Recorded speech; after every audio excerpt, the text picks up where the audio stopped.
She's the first Pakistani to win an Oscar. It's our pleasure to have with us Sharmeen Obaid-Chinoy. Thank you so much for being with us. Tell us about the film in Tribeca that's out. Song of Lahore is actually quite a labor of love. I've been working on it for the last 3 years with my co-director, Andy Shokin, and the film follows a group of jazz musicians from Pakistan who have this unlikely hit that becomes an iTunes digital chart #1, and Wynton Marsalis in the US hears it, invites them here to a concert, and they play 2 sold-out nights at Jazz at Lincoln Center and become famous. It's their journey of musicians who had almost given up their music and then became stars. And you know what I love is that Lahore is actually one of my favorite cities in the world. And not many people know that it's the cultural capital of Pakistan and the region historically. So to really capture the kind of creativity and the art, the fine arts that comes out of Lahore is really it's an amazing place.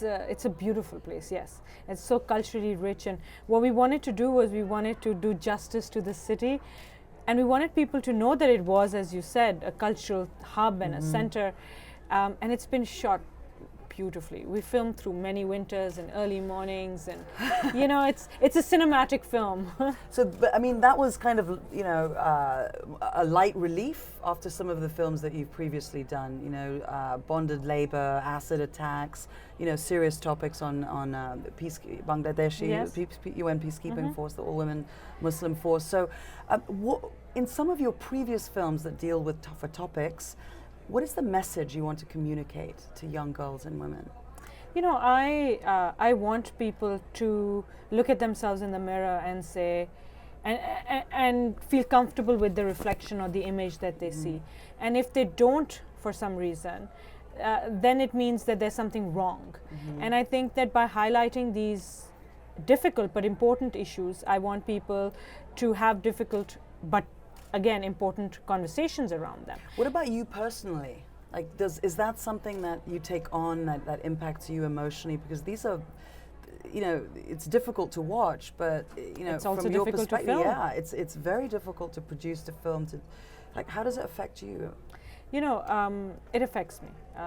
Some films affect me much more than others do, because I still have a different reality and I can extract myself and go back to that reality, but you carry the guilt that you can escape. But I think it also propels me to work harder to highlight and amplify those voices, and in turn to lobby people to do something to change that situation.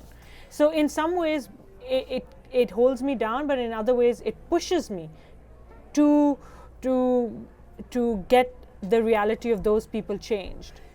You learned film through the School of Hard Knocks. What did you learn?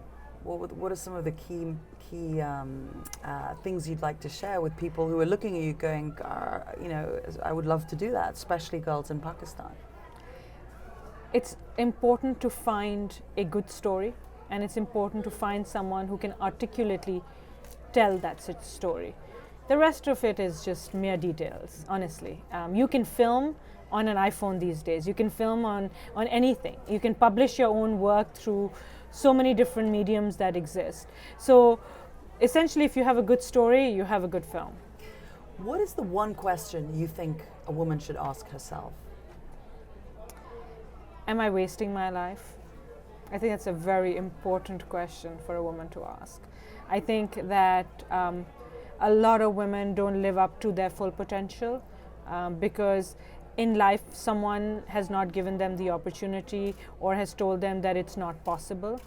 And I think that I want women to ask themselves, have they given up too easily? What is the biggest issue facing women in your region today? The biggest issue facing women in my region today is lack of education. With education comes empowerment.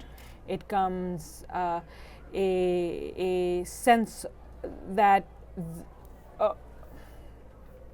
with education comes empowerment, and I think that if we were to solve the issues of my part of the world, having both men and women educated would be on top of my list. Are you going to do a documentary on Malala? Speaking of education and girls in Pakistan. There have been so many films on Malala. Malala is a symbol, and there are so many young women who are struggling every day, living in Pakistan, and their reality it was Malala's reality before she left Pakistan. You know, so we are a nation of Malalas. And finally, what is the best advice you have ever received? I was 17 years old and my father said to me, if you speak the truth, I will stand with you and so will the world. And I think that is a very, very important piece of advice to give to an impressionable young girl. And I've carried that with me forever. I love that. That's really wonderful. Thank you so much. Thank Sharmeen. you.